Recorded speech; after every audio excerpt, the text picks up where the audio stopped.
வைகாசி விசாகம் முருகரோட பிறந்த நாள். முருகர் பிறந்த நாள் அப்படின்னு சொல்கிறத விட சிவபெருமானோட நெற்றிக்கண்ணில் இருந்து தீப்பொறியாக வெளியில் வந்து அது 6 உருவமாக போய் 6 உருவம் ஒன்று சேர்ந்த நாள் தான் வைகாசி விசாகம். அதான் ஒன்று சேர்ந்த நாள். கந்தன் கடம்பன் அப்படின்னு சொல்லக்கூடிய நம்மளுடைய முருகப்பெருமான் உதித்த நாள், அதுதான் வைகாசி விசாகம்.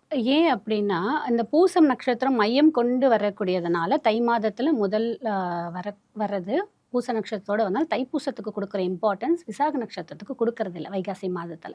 ஆனால் முக்கியமாக வைகாசி விசாகத்துக்கு தான் நம்ம கொடுக்கணும். ஏன்னா வைகாசி விசாகம் இன்னொரு இதோட தொடர்பு கொண்டதாக சொல்லப்படுது. என்ன அப்படின்னு பார்த்தீங்க அப்படின்னா, எல்லாரோடைய கர்ம வினை பாவங்களை போக்கக்கூடியது. எல்லாரோட ஜாதகத்திலும் ஏதாவது ஒரு ரீதியான கர்ம தோஷம் அப்படின்றது இருக்கும், பாவங்கள் இருக்கும். அதை போக்கக்கூடிய நாள் தான் இந்த விசாக நட்சத்திரம்.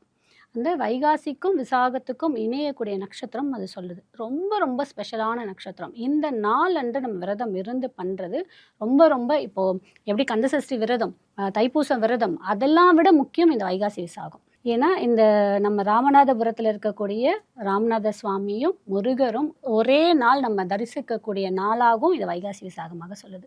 நிறைய விசேஷம் இந்த வைகாசி விசாகத்துக்கு இருக்குது. நான் எப்படி கந்தசஷ்டி விரதத்துக்கு முக்கியத்துவம் கொடுக்குறேனோ அதே ஈக்குவல் நான் வைகாசி விசாகத்துக்கும் முக்கியத்துவம் கொடுத்து அந்த 6 நாட்கள் விரதம் இருப்பேன்.